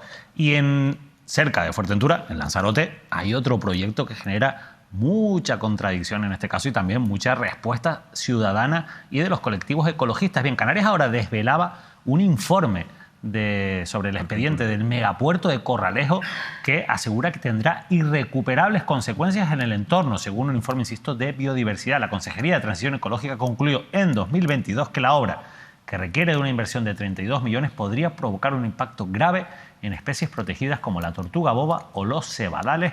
Otro asunto que va a generar mucha polémica, además en medio ya del debate sobre la necesaria revisión del modelo turístico y territorial, lo que incluye también la construcción de grandes infraestructuras como este megapuerto de Corralejo. Sí. Pero ahí está ese informe técnico de los propios técnicos de la Consejería de Transición Ecológica, ¿no? Sí, en este caso también hay abierto un frente, ¿no? En este caso en ese megaproyecto del que califican algunos ecologistas, las organizaciones ecologistas en Fuerteventura, en este caso en Corralejo, bueno, que dicen que va contra la biodiversidad, la sostenibilidad de la que presumen en este caso además también en la isla de Fuerteventura, pero en contra... Yo dije Lanzarote antes porque me despisté por completo. Está claro, Corralejo.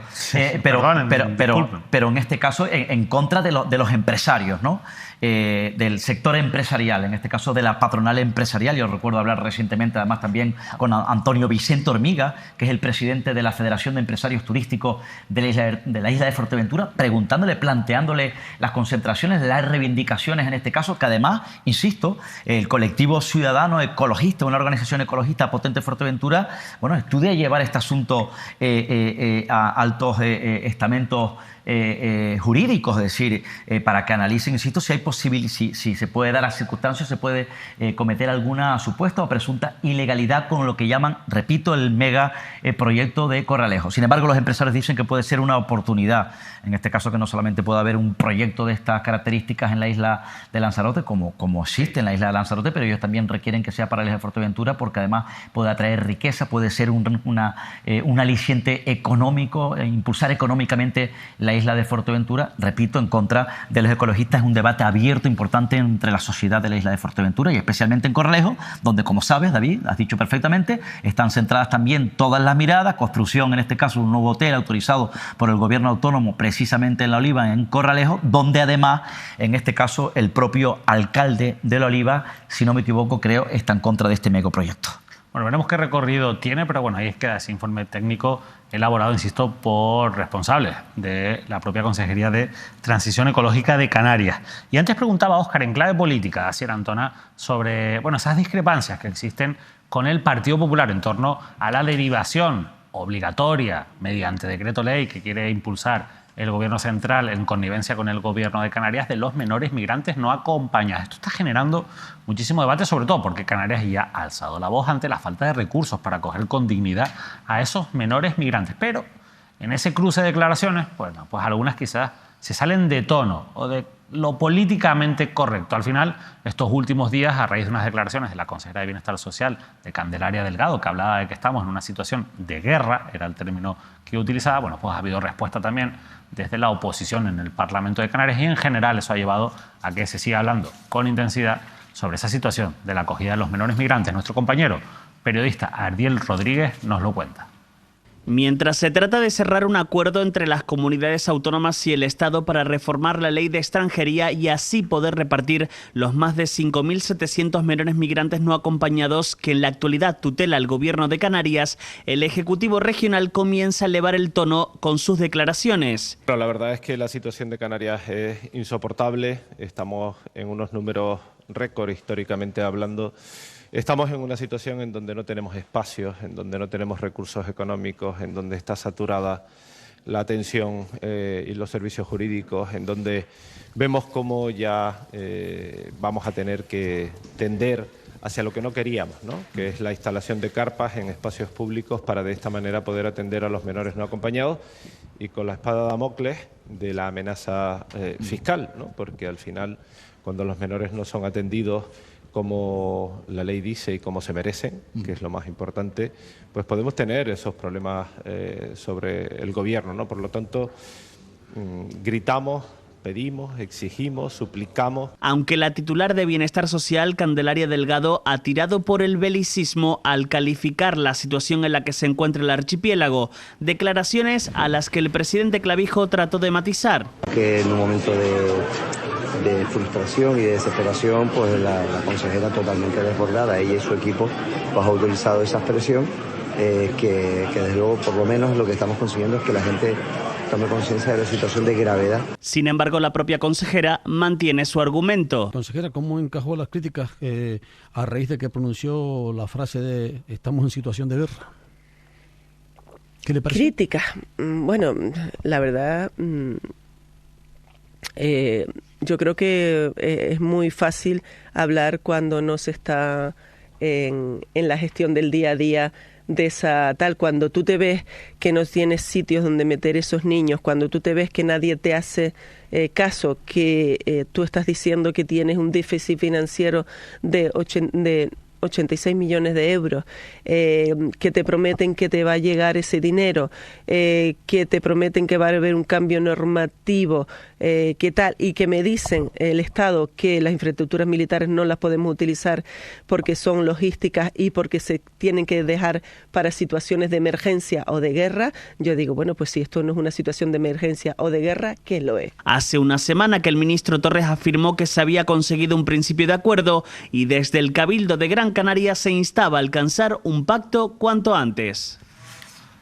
Hombre. Bueno, obviamente no estamos en una situación de guerra y los que, por desgracia, viven en una situación de guerra saben las consecuencias que eso tiene. De hecho, muchos de esos migrantes huyen de países que sí que están en guerra. Pero bueno, obviamente también entendemos lo que quería decir la consejera de Bienestar Social, aunque tenía la oportunidad un poco para rectificarlo y no para reafirmarse en un término que, insisto, yo creo que a nadie se le escapa que no es el más adecuado. Absolutamente. Yo cuando leí esa entrevista, ese término concreto de la señora Delgado a los compañeros del día y de la provincia, del Grupo Ibérico, este pasado fin de semana, a mí me impactó, quiero decirlo, me llamó poderosamente la atención esa expresión de situación de guerra, no situación de guerra. Pero sí es verdad que es una situación crítica, Óscar. De máxima crítica, emergencia, eso sí. Sin duda. Una situación de emergencia crítica, pero la expresión de guerra, desde luego se pudo haber evitado, por lo menos desde mi punto de vista. Bueno, la realidad sí que es verdad, el escenario es insostenible, ¿no? Y es una situación crítica, porque desde luego hablaba, por cierto, de esa previsión de 11.000 menores más en muy poco tiempo, en los próximos meses. En estos momentos, bueno, Canarias está tutelando, hay cerca de 6.000 menores migrantes no acompañados que tutela directamente la comunidad autónoma del Gobierno de Canarias. Es una situación, repito, que ya está desbordando la capacidad de esta comunidad autónoma. Y por lo menos ya entiendo o quiero pensar que estamos en la recta final, ¿no? Para que el Gobierno de España, en este caso el Gobierno que lidera Pedro Sánchez a través de Ángel Víctor Torres, el ministro de Política Territorial, que por cierto es el responsable en este caso de la interministerial, es decir, de tratar de llegar a acuerdo entre todas las comunidades autónomas para dar luz verde de manera definitiva a esa ley, a esa norma que, como decías, David, en su momento, pues permite el traslado, el reparto solidario y obligatorio del resto de comunidades autónomas. Es verdad que las comunidades autónomas que se están oponiendo son las del Partido Popular, y en este caso el Partido Popular de Canarias. ¿Por qué? Porque ellos consideran que se tiene que hacer con las mayores garantías, es decir, que tiene que haber una financiación, por ejemplo, para que las comunidades autónomas puedan recibir, acoger a los migrantes, a los menores migrantes no acompañados, repito, con las mayores garantías. Es verdad que hay que hacerlo con las mayores garantías. El presidente Clavijo ha vuelto a decir, confía en que ya se llegue a un acuerdo. El presidente Clavijo ha vuelto a lamentar que se utilice este asunto de los menores migrantes. Yo estoy absolutamente de acuerdo con el señor Clavijo cuando habla de arma arrojadiza. No se puede estar haciendo política, en este caso, con los menores migrantes no acompañados. Y yo apelo a que haya entendimiento ya, un pacto entre todas las fuerzas políticas para que, insisto, esta ley de extranjería llegue ya a su final, porque sería un reparto justo de los menores migrantes no acompañados por el resto de comunidades autónomas, porque Canarias ya no aguanta más. No hay una situación de guerra, pero sí de emergencia. Sin duda, situación de emergencia con la acogida de los menores migrantes, que como saben la competencia de la tutela la tiene. Menores migrantes no acompañados, el Gobierno autonómico. Y para ir ya finalizando esta noticia, que nos preocupa también, porque los déficits del sistema sanitario público al final tienen consecuencias que suelen acabar pagando los profesionales sanitarios, hasta el punto de que han crecido, como vemos en este titular, hasta un 45% en 2023 las agresiones al personal sanitario. La verdad es que, Óscar, 431 agresiones que se registraron en 2023 son demasiadas. Es verdad que hay situaciones auténticamente críticas en los propios hospitales de Canarias, sobre todo con los servicios de urgencia, pero claro, eso no puede justificar nunca una agresión a quienes al final muchas veces están saturados, que es verdad que dentro del personal sanitario hay de todo, hay gente que tampoco tiene capacidad para tratar al público y que pierde a veces un poco la compostura, y eso está mal, pero eso no justifica, no puede justificar, insisto, esas agresiones. Sí, estas agresiones, estos episodios no son nuevos, pero los siguen denunciando los sanitarios. Esto Hombre, ocurre, es que ha crecido, claro. No ocurre siempre, no de manera reiterada, ¿no? Pero sí que hay episodios, ¿no? de intentos o de agresiones en este caso. Bueno, ya las faltas de respeto, ya pues no, ¿qué les voy a contar? Que no sepan, ¿no? De las faltas de respeto de ciudadanos a los profesionales. Y recientemente, por cierto, el Sindicato de Enfermeros de Canarias ha denunciado estas agresiones que están sufriendo en la isla de Tenerife, en las urgencias. Concretamente hablaban del hospital universitario. No, al final los enfermeros son los que están más cerca. En algunos centros de salud, donde en algunos centros de salud denuncian los sindicatos de enfermería, no hay personal de seguridad. Yo creo que tiene que haber siempre y en todos los centros de salud personal de seguridad, en todos los centros hospitalarios. Bueno, ya hay sentencia, ya hay condena para una mujer que en la isla de Gran Canaria engañó hasta 37 personas a las que, como están viendo ahí en Canarias 7, pues inyectó silicona que además no está permitida, silicona líquida que no está permitida y admitida por la cartera del servicio sanitario, pues penas que suman casi 30 años de cárcel a la falsa médica que inyectó silicona a 37 mujeres que pensaban que se estaban inyectando ácido hialurónico y que, bueno, van a tener que ser indemnizadas con 181.000 euros. Finalmente no se considera que haya habido una estafa ni un delito contra la salud pública, pero sí que ha habido todos esos delitos de lesiones que al final suman penas de casi 30 años de cárcel. Es tremendo la sentencia que recoge como probado que entre los años 2016 y 2019 la acusada en su domicilio de la ciudad de Las Palmas de Gran Canaria, en ocasiones en un bungalow de Playa del Inglés en el sur de la isla, se dedicaba, careciendo de cualquier formación específica, dice la sentencia que conocíamos durante las últimas horas, no habiendo cursado estudio al respecto y por tanto careciendo de cualquier tipo de autorización y cualificación que le permitiera esa actividad. Infiltraciones en los labios y en ocasiones en el rostro de las clientes que acudían a dichos inmuebles previa cita por WhatsApp. Tremendo. Como decía, casi 30 años de cárcel a esa falsa doctora que inyectaba silicona nada más y nada menos que a 37 mujeres en Gran Canaria, una sentencia que conocíamos durante las últimas horas. También condenada por, además de esos delitos de lesiones, por un delito de intrusismo profesional, que ahí, bueno, pues va incluido, digamos, el delito de estafa, así lo ha considerado el tribunal. Al final, necesito más de 30 años, o casi 30 años, perdón, sumando todas las penas. Y bueno, no es para menos, la verdad. Las mujeres se empezaban a sentir mal e incluso le escribían por WhatsApp y ella les decía que se pusiera hielo, que eso era normal. Bueno, al final, obviamente, no era normal y inyectarse silicona líquida tiene consecuencias para la salud, como ha quedado demostrado. Óscar, muchísimas gracias por habernos acompañado y bueno, por habernos ayudado a entender esta realidad complicada que a veces nos encontramos en el día a día de Canarias. Hoy hemos tenido algunas noticias de mucho interés.